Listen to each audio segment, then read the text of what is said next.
Panood nga ng nanay ko kanina yung video ko mga te. As inuna ko pa daw bumili ng pampaganda kesa maputulan sila ng kuryente. Di yata natutuwa yung nanay ko na may naging doktora na sa kanyang mga anak. Pag bumibili ka pala ng vitamin C serum, ka-apply mo sa mukha, imamassage mo siya mga te. At pala hindi naging epektibo sa akin. Dapat pala may bibilhin kang ganitong machine. Ang tawag sa ganitong machine mga te, Chemelatic Electric Face Tightening Machine. Ang tamang paggamit nito is pataas lang mga te, wag pababa. Kasi yung balat natin sa mukha, bumababa yan, kailangan nating pataasin. Doktora Belo, ikaw ba yan?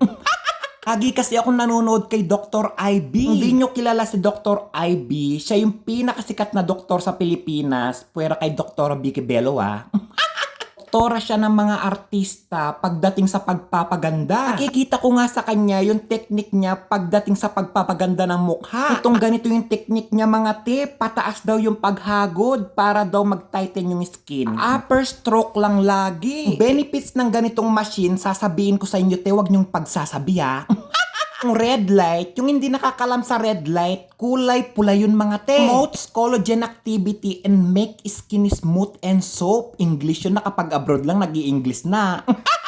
Yung green light naman, makikita nyo sa pinakauli yung green light. Kulay berde yun hindi ko dugo yun. Face and neck, lip, and firming. O diba, magiging ugis, bigas ka. Kulay blue din, hindi ko alam sa Tagalog yung kulay blue. Deeply and clean skin. Nililinis niya yung skin natin mga te. Speaking, hindi nyo pala makikita yung green light, hindi ko ginamit mga te. Blue light pala yung ginamit ko. Mali yung pagkakagamit ko. Dapat pala blue light para maging hugis bigas itong Nepali. Meron din siyang eye massager. Ewan ko, massage yun and firming eye skin. Dami siyang benefits. Kung gusto nyo, ilalagay ko sa yellow basket.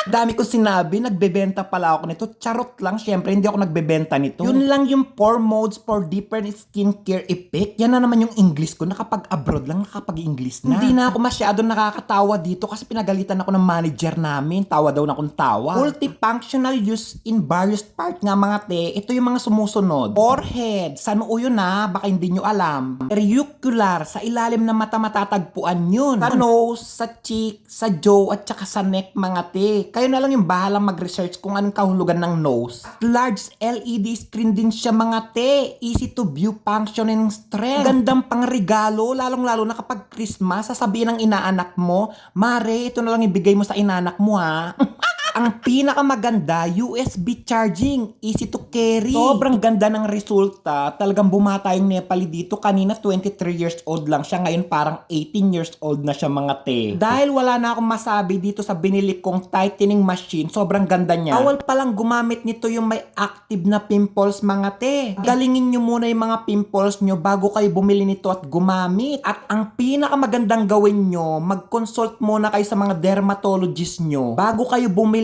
at gumamit ng ganitong machine. Sobrang ganda niya talaga. Nakaka-tighten siya ng skin. Pagdating ko nga sa Pilipinas, ganito yung gusto kong maging negosyo, aesthetic clinic and massage spa. Tapos yung magiging bayad, utang muna bago gawa.